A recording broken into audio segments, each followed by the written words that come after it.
มือนี่จากกสิมารีวิวเที่ยวนครหลวงเวียงจันทร์ EP 2ก่อนกลับบ้านพาแม่เฒ่าไปเที่ยวก่อนทุกคนพอมาฮอดนครหลวงเวียงจันทร์แล้วก็คือพาหย่ากับแม่เฒ่าลงรถไฟมาก็สิแยกทางกันไปเด้อคือแม่เฒ่าก็คือสิไปหาอันพี่น้องอีกอันไปกับจอยส่วนอันหย่าเราก็สิไปหาลูกชายเร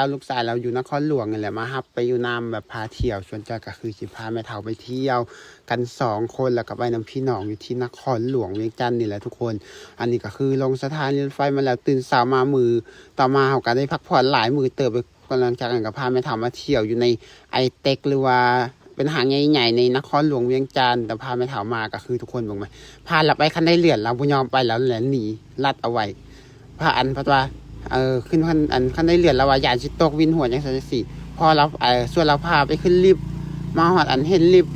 จะว่าไปขึ้นลิฟต์บ่ใช่แม่เฒ่าก็แหลนหนีคือเก่าสรุปแล้วมาเที่ยวมือแหลกมาเที่ยวตอนสวยมาที่ไอเต็กแม่เฒ่าบุญยอมไปบุญยอมขึ้นไปแต่สันเดียวสัน2สันที่3เราบุญยอมขึ้นแล้วว่าคันว่าบ่มีคันใดให้หยังเราบ่ขึ้นก็เลยพาเรากลับ รีบกับบุญยอมขึ้นมาได้เรียนกับบุญยอมไปว่าแต่ยา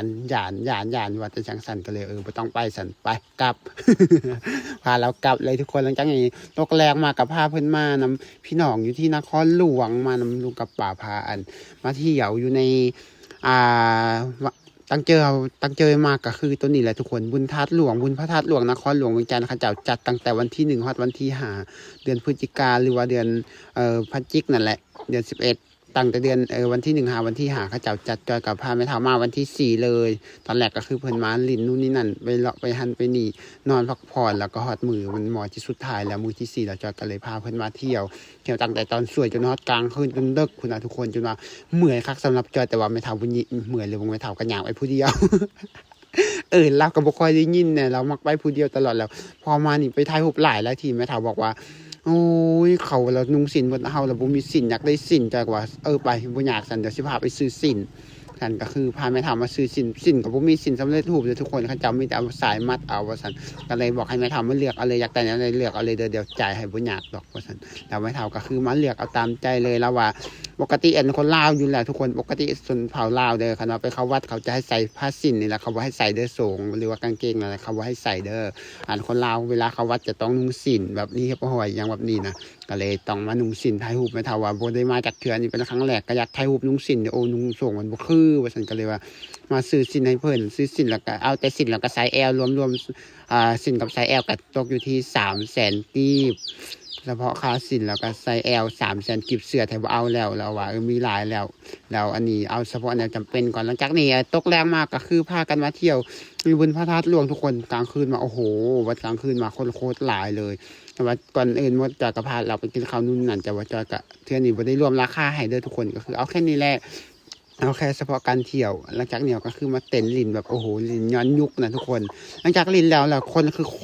ตรหลายทุกคนแบบว่าไปใส่กระหยากได้จูงแขนเอาผู้ใดก็ต้องจับลูกคือลูกมันแล้วส่วนจอยก็คือมันไม่เท่าจูงแขนไม่เท่าเลยเพราะว่าบุจูงเราบุสั่งไปแล้วมานี่ก็คือมาจวบบูดคนดังคือหานบัวพากระเจ้ากำลังเปิดบูดแบบว่าขายเครื่องแบบคนดังมาโฮมตัวกันที่นี่ขายเครื่องของไผ่ของมันแบบนี้จัดนำกันแล้วจอยก็คือมาขึ้นน้ำข้าเจ้าแล้วถ่ายคลิปเล่นน้ำเขานู่นนี่นั่นโอ้โหคนโคตรหลายทุกคน คนคือหลายแหงนะตอนนั้นเขามาคือบ่หลายพอจะออกจะกลับมากลับบ่ได้คนโคตรหลายคนลาวทั่วประเทศมาห่มตัวกันพอตื่นเช้ามาก็คือมาใส่บาตรเลยทุกคนตื่นเช้ามาให้ป่าลุงแล้วก็ปู่ย่าแล้วก็ลูกๆของป่าพากันเฮามาใส่บาตรตอนเช้าเฮาก็คือพาอันเอาไม่ทำว่านำครั้งแรกไม่เท่ากับว่าบ่เคยใส่แหละเนาะเพราะว่าเพิ่นพาเพิ่นมาใส่ครั้งแรกอย่างแรกเลยจะต้องไปใส่ก่อนก็คือให้แม่เฒ่าเป็นคนบ่แม่นให้แม่เฒ่าคือให้ป่าเป็นคนจับกล่องให้ ใส่บาตรตอนเสาร์ทุกคนคืออยู่ที่บุญพระธาตุหลวงเวียงจันทร์ใส่บาตรก็ต้องมีข้าวเหนียวคนลาวใส่บาตรก็ต้องมีข้าวเหนียวแล้วก็สิมีขนมแล้วก็สิมีเงินนิดเล็กน้อยใส่บาตรแบบนี้นะทุกคนคือโคตรลาเลยอาจารย์ก็คือเป็นคนใส่วิกรทุกคนใส่แบบนี้แหละอันนี้คือการใส่บาตรเด้อแต่ว่าจอยจับมาทุกคนเอาจริงเดิมมาใส่บาตรมื้อนี้จอยบ่ฮู้ว่าจะได้บุญหรือว่าได้บาปจอยยกข้าวเหนียวขึ้นแล้วมันตกจอยก็เลยบ่ใส่สิยามจอยใส่แต่ขนมแล้วก็เงินแล้วก็พอ เป็นครั้งที่2ของจอยที่มาบุญพระธาตุหลวงแล้วมาแล้วยกแอปเข่าขึ้นมันคือตกแล้วจอยก็เลยบ่ใส่เลยเข่าจอยก็เลยใส่แต่ขนมแล้วก็ เงินแล้วก็พอทุกคนแค่นี้แหละหลังจากนี้แล้วก็ต่อมาก็คือให้แม่เฒ่าไปใส่แม่เฒ่าใส่กระบัวใส่จังใดก็เลยบอกให้หยาแล้วให้ป่าให้หยาให้พาข้าเจ้าให้ข้าเจ้าพาเราใส่เพอเราใส่บ่เป็นเราผู้สร้างที่ใส่จังใดก็ให้หยาไปก่อนเลยหยาอันนี้ก็คือเขาเฮือนข้าเจ้าอยู่ในนครหลวงนี่เลยเด้อทุกคนจอยมาแต่ละครั้งต้องมาอยู่น้ำข้าเจ้ามาหลินน้ำข้าเจ้าอยู่นครหลวงให้ป่าให้ลุงให้หยาให้ปู่ให้ลูกๆเพิ่นพามาเที่ยวนี่นะเป็นครั้งแรกพาแม่เฒ่ามาก็คือให้ข้าเจ้าพามาใส่บาตรมาใส่บาตรตอนเช้าคนคือหลายแห้งเลยนะทุกคนโอ้ยคือแบบหลายสุดๆว่าไงหลังจากนี้ก็สิมาแนะนำแต่ละคนไปอย่างแรกเลยก็คือ อันนี้มันหญ้าเด้อหญ้าใส่ไปก่อนต่อมาก็คือแม่เฒ่าใส่ไปแบบนี้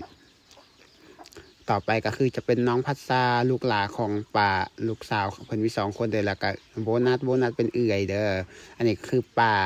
ส่วนอันนี้ก็คือปู่แล้ว2 คนที่อันต่อหลังก็คือจะเป็นแม่บ้านของป่ากับลุงที่เฝ้าสวนเฝ้าเฮือนให้เพิ่นก็คือไอ้เจียงแล้วก็แคแล้วทั้งนี้ก็ลุงก็นั่งอยู่นั่นเลย ลุงเราก็นั่งถ่าเปลี่ยนกันไปใส่พอต้องเปลี่ยนกันเฝ้าได้เฝ้าเครื่องบอลที่เที่ยวหนังเลยทุกคนประสานญาณคนศิลักหลังจากนั้นใส่บาตรตอนเสาร์แล้วเขาก็เตรียมไปหาพี่น้องนู่นนี่นั่นแล้วมือสุดท้ายเอาสิกลับจอยก็คือพาแม่เฒ่ามาเล่นอยู่อนุสาวรีย์หรือว่าประตูใส่ใจกลางเมืองหลวงประเทศลาวพาเพิ่นมาชมวิวอยู่วันนี้ก่อนมือสุดท้ายก่อนเอาสิกลับเพื่อนทุกคนก็คือพาเพิ่นมา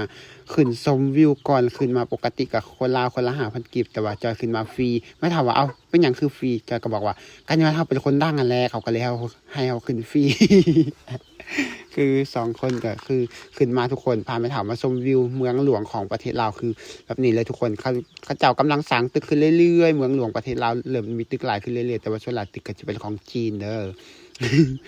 กับหัวโครงการของลาวหรือของจีนอาจจะเป็นอย่างก็บอกไปหลายเดี๋ยวเขาชิดา แค่นี้แล้วทุกคนคือเป็นตึกเขากำลังสร้างขึ้นหลายเรื่อยๆนะนครหลวงนะพระเจ้ากำลังสร้างตึกโคตรหลายเลยแล้วก็เริ่มแบบสูงขึ้นเรื่อยๆเรื่อยๆนี่เป็นครั้งแรกของไม้เถาที่คือมาหอดตอนแรกไม้เถาบอกว่าจังไรค่อยต้องไปให้ได้เด้อประตูใส่ต้องพาค่อยไปว่าซั่นว่ามาหอดแล้วไม้เถาบอกว่าบ่อยากไปแล้วมันเมื่อยแต่ว่าจอยว่าเมื่อยผู้เมื่อยก็ต้องไปมาหอดแล้วไปให้มันได้หลังจากนี้ก็คือมาหอดแล้วทุกคนหลังจากนั้นแล้วต่อมาก็คือก่อนกลับไม้เถาก็มาหาละมาแวะหาร้านทรายคนหลาคือน้องทรายอันของจอยเลยน้องทรายหลานะคือเราให้เวียกอยู่เวียงนี้ได้ปีปลายแล้วบ่กลับบ้านแล้วไม้เถาก็อยากให้เห็นหน้าบ่เคยเห็นว่าซั่นแล้วก็อยากเห็นมื้อนี้ก็เลยพาแม่เราสิไปหาแม่เฒ่าเรากับบ่ทันเราเป็นเวียกจอยก็คือพาแม่เฒ่ามาหาเราเลยมาหาเราแล้วแม่เฒ่าบอกว่ามากินข้าวร้านซ้ายคนนั้นล่ะคือว่าแซ่บแฮงเพราะว่าโดนแล้วบ่เห็นหน้าได้ปีปลายแล้วมาก็คือผู้ใหญ่ขึ้นอีกแล้วว่าซั่น แล้วนี่หลังจากนี้ก็คือให้น้องทรายจองรถให้ก็คือมาหาสถานีรถไฟเลยทุกคนขึ้นรถไฟนี่ก็คือขึ้นรถไฟความไวสูงเลยเด้อทุกคนคือแบบว่าขี่รถไฟนี่โอ้โหคือบ่ใช้เวลาโดนเลยระยะทางจากนครหลวงเวียงจันทร์ไปหาหลวงพระบางระยะทาง300 กิโลเดินทางแค่1 ชั่วโมงกับ50 นาทีฮอดหลวงพระบางทุกคนคือโคตรไวตอนทำมาแล้วคือว่าเมื่อยแต่ว่าตอนทำมาขี่รถโตซ่าแล้วก็คือแบบว่าใส่เวลา3 ชั่วโมงนะจังหวัดนครหลวงแล้วตอนเมื่อนี่จ้อยว่าเมื่อตอนสวยกระจายตอนเสาร์มันรถไฟเต็มจะคือว่าขึ้นตอนสวยเลยมาทั้งลุมนี่รถไฟตัวนี้ความไวสูงแล้วบ่พอทุกคนยังมีวันให้เอาซักแบตโทรศัพท์อยู่เด้มีวันซักแบตโทรศัพท์อันนำหลังจากนี้ก็คือมาฮอดหลวงพระบางเลยทุกคนนั่งรถไฟแค่1 ชั่วโมงกับ50 นาทีก็ฮอดแล้วระยะทาง300 ไปกิโลเพราะว่ารถไฟแล่นความไวสูง160 กิโลต่อ1 ชั่วโมงพอมาฮอดรถไฟลงรถไฟแล้วขึ้นรถโดยสารไปหาบ้านเฮาจ้อยก็คือบ่มีเงินสดก็มีแต่เงินอยู่ในบัญชีก็เลยให้แม่เฒ่าเป็นคนจ่าย